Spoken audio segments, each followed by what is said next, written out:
Hello and welcome to exam wings. Idiom and phrases की इस video में आपका स्वागत है। ईडियम एंड फ्रेजेस को हिंदी में हम मुहावरों के नाम से जानते हैं। अक्सर हमने ये सारे वर्ड्स हिंदी में कहीं ना कहीं सुने होंगे या ये मुहावरे सुने होंगे जो हम अभी देखेंगे या एग्जामिनेशन में जो आते हैं। कई ऐसे मुहावरे भी होते हैं जो इंग्लिश में ऐसे होते हैं जो आपने कभी नहीं सुने होंगे। उन्हीं सारे मुहावरों को एक साथ लेके चलेंगे और ऐसी तैयारी करेंगे कि एग्जामिनेशन आते आते आप उस लेवल पे पहुंच जाओ कि आपका ये सेक्शन से कोई भी क्वेश्चन मिस नहीं हो पाए। ये क्वेश्चन हमेशा एसएससी, सीजीएल, सीएचएसएल और ईपीएफओ और यूपीएससी जैसे एग्जामिनेशन में डायरेक्ट पूछे जाते हैं। आप हमको हमारे चैनल पे फॉलो कर सकते हो, टेलीग्राम के फेसबुक पेज को फॉलो कर सकते हो, साथ ही साथ इंस्टा और ट्विटर को भी फॉलो कर सकते हो सो दैट आपकी कोई भी नोटिफिकेशन मिस ना हो। आपको कोई क्वेरी हो किसी भी एग्जामिनेशन से रिलेटेड, प्रिपरेशन से रिलेटेड, कैसे शेड्यूल बनाना चाहिए, क्या पढ़ना चाहिए, आप वहाँ क्वेरी पूछ सकते हो।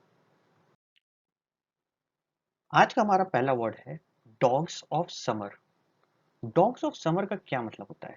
डॉग्स ऑफ समर का मतलब होता है the hottest day of the summer season.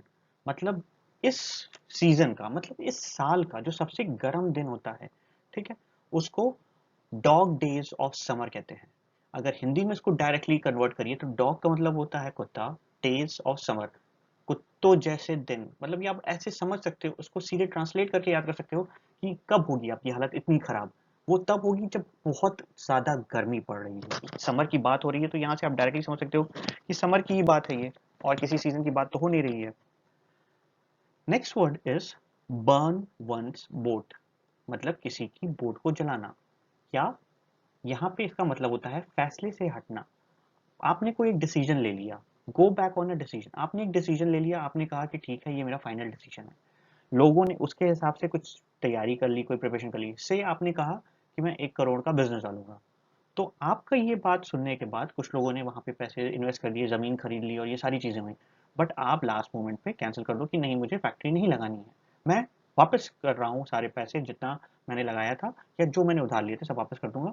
तो वो लोग जो आपके ऊपर डिपेंडेंट थे, ऐसे प्रोमिस अक्सर नेता करते हैं कि नेताओं ने कहा कि भाई हम यहाँ पे पुल बनाएंगे, सड़क बनाएंगे, लेकिन अंत में आके अपने डिसीजन से ही वापस हो जाते हैं। टेंडर भी पास हो जाता है, उसके बाद भी वापस हो जाते हैं। ऐसा ही अभी एसबीआई के केस में हुआ। एसबीआई ने कहा था कि 8500 अप्रेंटिस की भर्ती होगी, बट वो वापस हो गई। ठीक है, अब उसकी जगह 6300 की भर्ती हो रही है। तो that is burn one boat. Next word या next idiom is doing the rounds. मतलब to be pass from one person to another person. Rounds का मतलब होता है ना चक्कर, चक्कर पे चक्कर लगाना। डूइंग राउंड्स मतलब चक्कर लगाना। ठीक है, जब आप खेलते हो तब भी आप कहते हो ग्राउंड पे चक्कर लगा रहे थे, डूइंग द राउंड्स वहां पे भी ये यूज होता है। लेकिन जब सिनोनिम और एंटोनिम की बात करते हैं तब इसका मतलब होता है कि एक पर्सन से दूसरे पर्सन कोई चीज पास होना। जैसे कई बार ऐसा होता है कि आप सबने ये एग्जाम्पल देखा होगा, बचपन में कोई एक गिफ्ट किसी ने दिया, या दिवाली पे अक्सर ऐसा होता है किसी ने काजू का एक पैकेट दिया या कोई भुजिया और नमकीन का गिफ्ट में पैकेट दिया। ये आया फर्स्ट पर्सन के घर, फर्स्ट पर्सन ने उसको दे दिया सेकंड पर्सन के घर, उसने दिया थर्ड पर्सन को, और थर्ड पर्सन ने वापस इनको दिया जो सबसे पहले लेके आए थे पैकेट। तो doing round, to be pass from one person, pass from one person to another person. Next idiom is to get rid of. Rid का मतलब होता है छुटकारा पाना। ठीक है, get rid of this person मतलब इससे छुटकारा पाइए। मीनिंग क्या है? Dispose of. देखिए यहाँ पे मैं आपको एक चीज बता दूं, पेपर में आपके ऑप्शंस इंग्लिश में होंगे। You will get options which are in English only, you will not get options which are in Hindi. So you have to understand these things to a level जहाँ पे आप वो चीजें इंग्लिश में कर सको। आपको उस लेवल पे जाके अपनी तैयारी को ले जाना होगा ताकि आप कर सको। अगर आप इस तरह से करोगे, मैं प्रॉमिस कर रहा हूँ कि एसएससी के पेपर में 40 तो आपका कहीं नहीं गया है प्री सेक्शन में। मेंस में आप आराम से 160, 170, 190 तक कर सकते हो, डिपेंडिंग ऑन आपकी कितना फॉलो कर रहे हो चीज़ों को। 40 प्लस, 45 प्लस बहुत इजी आ सकता है इंग्लिश में बिना बहुत ज़्यादा स्पेसिफिक मेहनत किए हुए। और यही आपका कट ऑफ, यही आपका बेसिकली बनाएगा how you are going to reach level of post, कि आपको असिस्टेंट लेवल की पोस्ट मिलेगी कि ऑफिसर लेवल की पोस्ट मिलेगी इसमें। Now let's see next word is, next idiom is बरी द हैचेट। हैचेट का मतलब होता है ढक्कन। ठीक है, अब बरी मतलब बंद कर देना। अब किस तरीके की बात हो रही है यहाँ पे, क्या दबा रहे हैं या क्या बंद कर रहे हैं? दुश्मनी खत्म करने की बात हो रही है।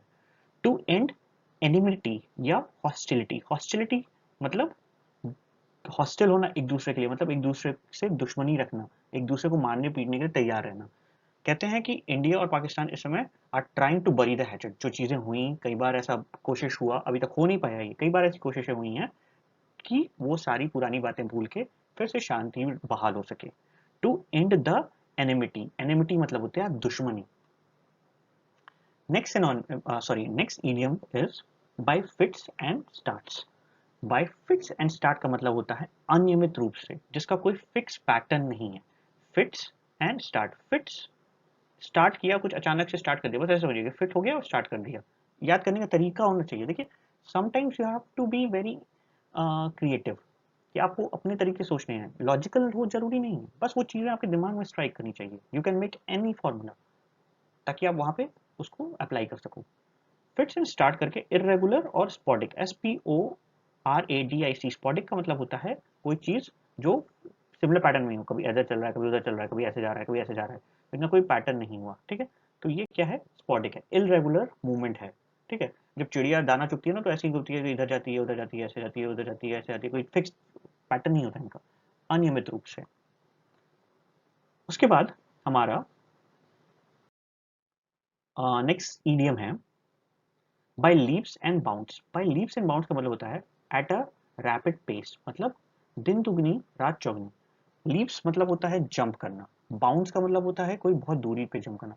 ठीक है, आप ऐसे जंप कर रहे हो, लगातार जंप करते जा रहे हो, तो आप बहुत तेजी से ग्रो कर रहे हो। आज असिस्टेंट मैनेजर, कल मैनेजर हो गए, कल सीनियर मैनेजर हो गए, डिप्टी मैनेजर, जनरल मैनेजर, बहुत तेजी से आप बढ़ते जा रहे हो।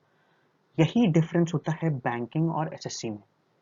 एसएससी में एक लीनियर ग्रोथ होती है, बैंकिंग में आप बहुत तेजी से भी ग्रो कर सकते हो और आप लीनियर ग्रो भी कर सकते हो। एक एसएससी में ज्वाइन किया हुआ ऑफिसर कभी उस डिपार्टमेंट का हेड नहीं होता है, राइट?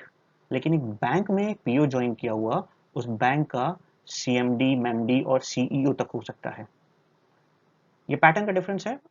आने वाले समय में ये कैसे होगा, क्या नहीं होगा, ये सारी चीजें, ये एक मैं एग्जांपल दे रहा हूँ आपको, ताकि आपको चीजें समझ में आए कैसे दिन दोगुनी रात चौगुनी बहुत तेजी से ग्रो करना।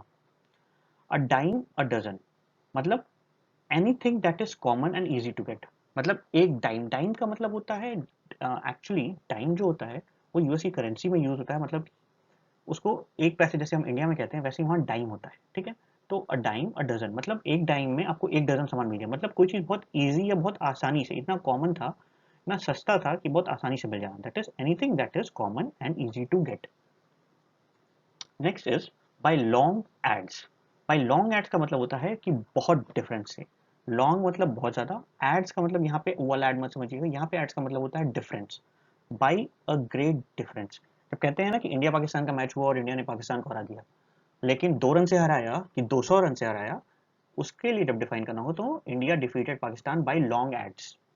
India defeated Pakistan by long odds का मतलब बाय अ ग्रेट डिफरेंस। हमने उनको 150 रन से हराया या हमने 12 रन से हराया, तब ये नहीं यूज करेंगे क्योंकि यहाँ लॉन्ग डिस्टेंस नहीं है। Next, at a drop of a hat, मतलब हैट गिरा देना, मतलब willing to do something immediately. Hat गिरा देने का मतलब, ड्रॉप ऑफ अ हैट मतलब सब कुछ छोड़ छाड़ के टोपी रखी साइड में और काम पे लग गए। Willing to do something immediately, तुरंत का तुरंत कुछ करना, that is at drop of a hat. Idiom phrase आप फिर से एक बार रिवाइज कर सकते हो, हमने पुराने काफी ईडियम फ्रेज कर रखे हैं, अब तक कई सेट हो रखे हैं। अगर आपने वो नहीं देखे हैं तो उनको देखिए, कोई भी क्वेरी हो आप डायरेक्ट पूछिए। All the best, good luck.